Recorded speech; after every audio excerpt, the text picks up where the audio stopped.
Dear young learners, parents and teachers, millions today are walking together on the road of education towards a new era of hope, progress and dignity, equipping themselves to face the uncertainties of the future and the challenges of the present.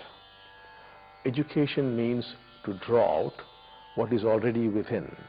Thus, education begins with the sacred promise that each human soul is gifted with innate potential that it would uncover in the course of its sojourn on the planet. Total education, therefore, serves a twofold purpose. It helps discover, not invent, but discover the latent power and majesty of every individual spirit, so they could work to fulfill their destinies in the larger scheme of things. Secondly, education is one of the most powerful tools that has the power to alleviate the teeming millions from their deplorable living conditions, poverty, and help in creating material prosperity and dignity. Let every desperate teacher, struggling student, and parent remember that no child is born with an inferior gift. Every child is different and uniquely endowed in the garden of life. To compare one with the other is a crime. When you compare one child with a fellow student, her brother or sister, you hurt not only the one who's getting dispirited, but also the one who suffers from superiority.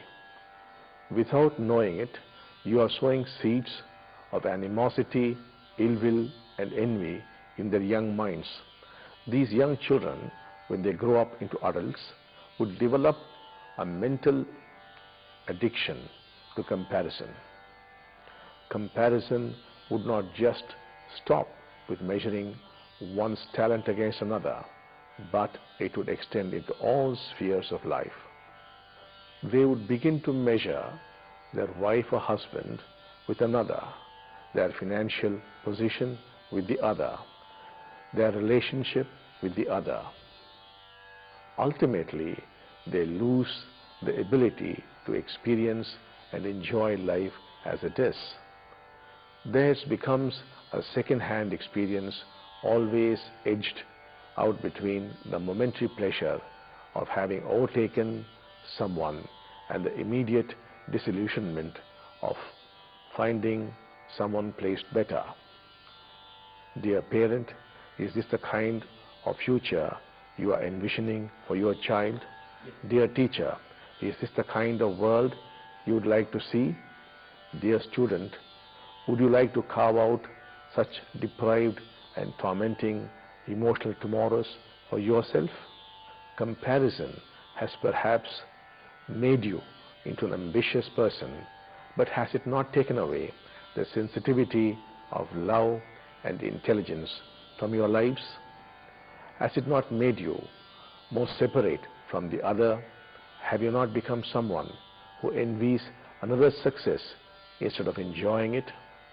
If you have been fortunate in having parents and teachers who brought you up with an abundance of acceptance and love, then pass on your legacy to your child also.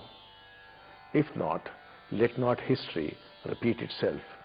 Bring forth the strength of affection from the depths of your heart.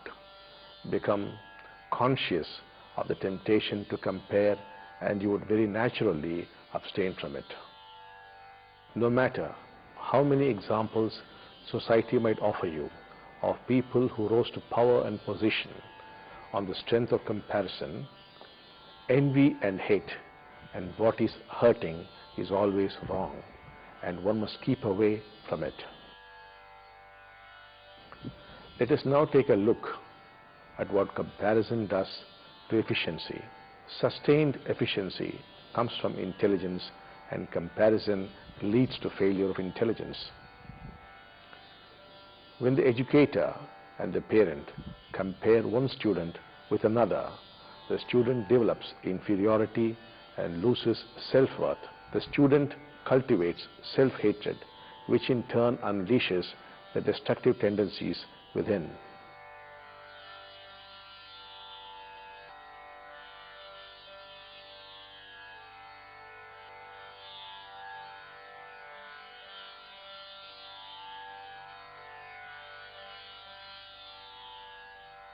If, however, you want to lead your child to excellence, there are 2 steps you need to take. Firstly, accept your child as he or she is. Secondly, inspire the child with great stories and great examples, but never through a thoughtless act of comparison. A great story or an example becomes a map in your child's consciousness, which he will follow in moments of crisis or confusion. Remember, every child has its own individual rhythm of learning and growing.